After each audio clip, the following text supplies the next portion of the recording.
The hardest thing is that I didn't know what I don't know. Hi everybody, I'm Sally. So I have been doing radiography for the last 12 years and I'm 30 years old now. That means 1/3 of my life was all about radiography. So today I want to overshare with you guys about my whole career journey so we can look back on it and see how long it took me to find jobs, how long it took me to get my MRI training, and I just want to share with you some of my regrets. So during that 4 years of university, I studied Monday to Friday, and then on the weekends, I do at least 15 hours of part-time job. So pretty much that 4 years were all about studying and working. So whenever people ask me if it's difficult to juggle studying and working at the same time, for me, it's pretty easy because I didn't have a life. I mean, I still don't have a life. It's COVID pandemic. I can't do anything anyway. So that's one of the regrets that I've had about university. I wish I had done more socialized stuff. I wish I've gone out partying, join a sports team, make more friends. So in the 4 years of university, I went to 6 different student placements. I went to clinics, I went to private hospitals, and I went to some major big hospitals as well. So I had a pretty good chance to have an experience in different workplaces and see what kind of radiographers work in those places. And what I mean is that, in some places, you just feel the vibe that everybody is happy there and they want to be the best self. And in some places, people are just complaining all the time about the workload and how underpaid they are. Then you know not to become those people or not work in those places. It's pretty obvious for me to say it now, but back in the day when you are a student, you're pretty naive and optimistic and just keep thinking that, yeah, I'm not gonna be that grumpy radiographer who just complain about everything every day. At some point in your career, you will become that grumpy person. Don't be that. You can be better. Anyway, in the final year of university, we have to find an internship. So back in my time, there was a matching system.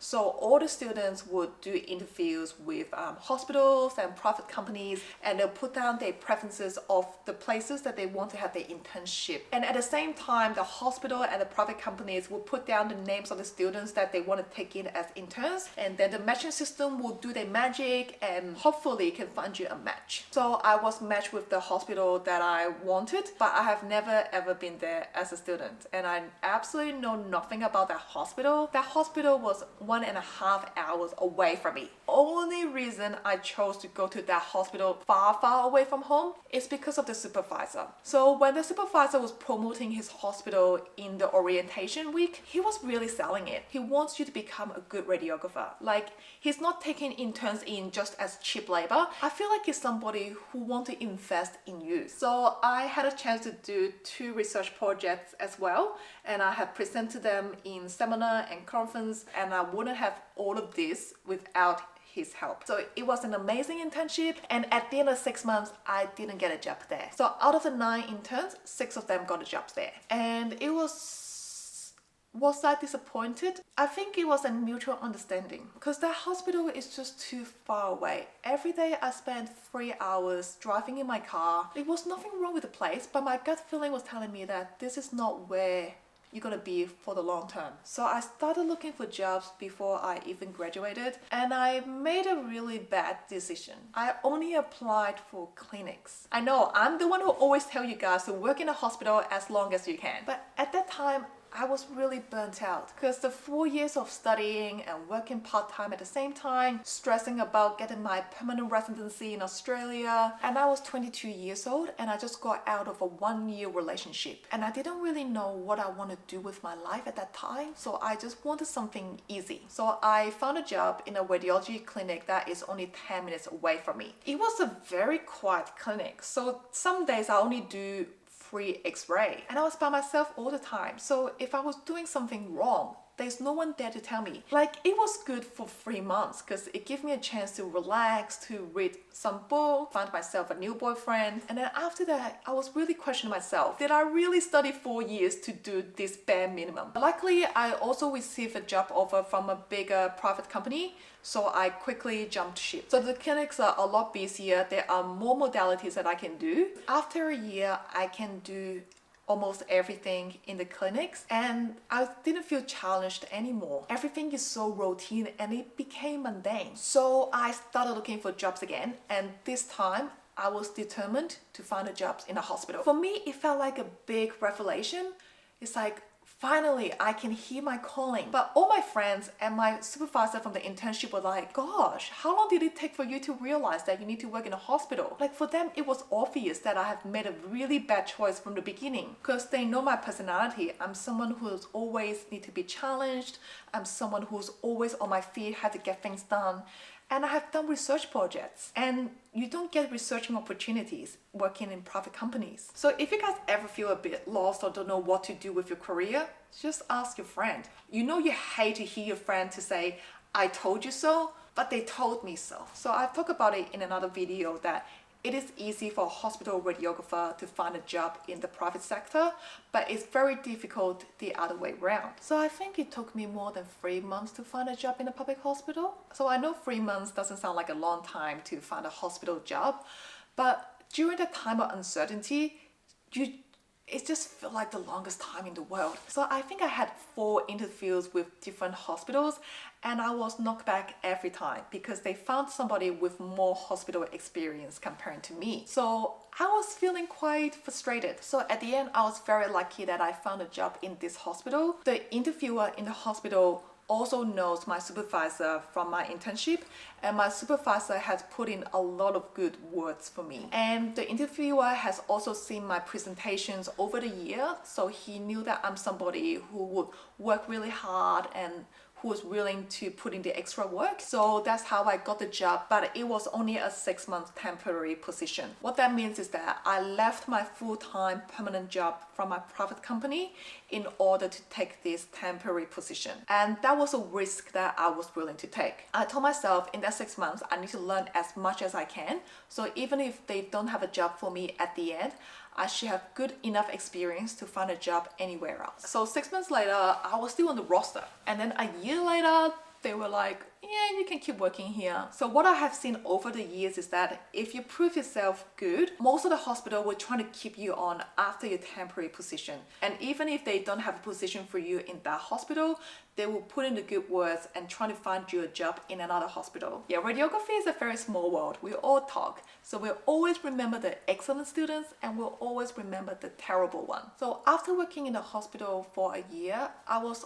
almost 3 years qualified. So at that time, I have been with my boyfriend for 3 years. So I went into this whole mini midlife crisis panic mode. So I was pushing my boyfriend. I was like, where are we going with this relationship? Are we gonna take a step further and get married? And at the same time, I was asking myself, what am I doing with this radiography career? Am I gonna take a step further and specialize in something? And I feel like if I'm not specializing in anything, it means that I'm not a good radiographer, which is a very wrong mindset. So I expressed interest to get trained in MRI.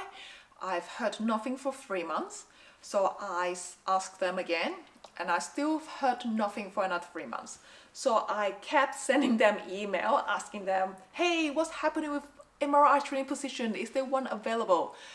And then finally they said, okay, you can start next week. So it took me 3 years after I graduate and 1.5 years of working in that hospital for me to get that MRI training. Looking back on it, I felt like it is pretty quick. So at that time, I felt like I was more ready for MRI because I have 3 years of X-ray and CT experience. So even when I go back to do X-ray and CT once in a while, I still remember what I'm doing because it's almost like riding a bike. And I had more clinical experience, so I know how to deal with patients and clinicians.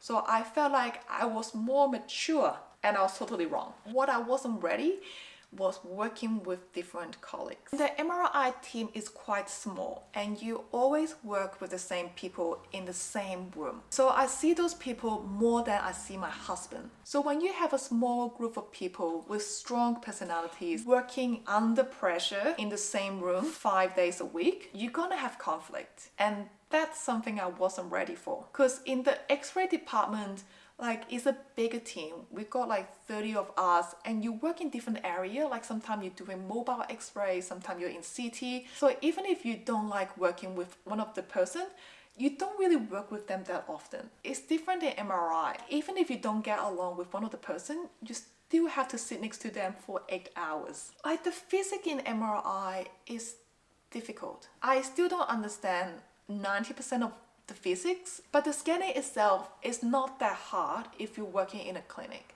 So if all you see is walking patient, with headache, back pain, or sore knees, like you do pretty regular MRI scan. But I work in a specialized pediatric center. So every patient we see has an individual special story. That's what makes our job very interesting, challenging, and difficult. So you could have two different kids walk in for MRI scans because they have headache, but you could be doing a totally different scans. You could be scanning for tumor or demyelination or migraine. There is no set protocol for anything. And every child needs different preparation as well. Like some kids would like their scan to be split in half so they can do it one in the morning, one in the afternoon. Some kids like you to turn all the lights off before they go in. There's a lot to handle. And at the same time, you also have to handle the parents' anxiety. And some parents don't want to tell their kid that they're sick. So you need to kind of go around when you explain to kids what you're going to do to them. So I didn't really know what I got myself into when I joined the MRI team. The hardest thing is that I didn't know what I don't know. You just don't even know what to ask or where to start. And everybody got strong personalities. Me too. I would do something not really understanding why, and they would be like, you shouldn't be doing it this way, but I'm like, I don't get it. And sometimes I felt like they were being really mean to me. And I remember going home crying and writing in my diary, be like, that person was so mean to me. Like, it was a pretty difficult time in my career. Like, to be honest, I'm also a very pessimistic person, and I can get quite sensitive about things that people say. I felt like I was absolutely clueless and useless in the place. I went from, being totally independent in X-ray and CT to what the hell are you doing in MRI? So I sat down and I started writing down all the pros and cons of working in this MRI department. And then I watched the whole movie, The Devil Wears Prada again, where Andy just had to suck it up for her horrible boss for 1 year, and then she can get her dream job after that. You work a year for her and you can get a job at any magazine you want. And that's how I felt.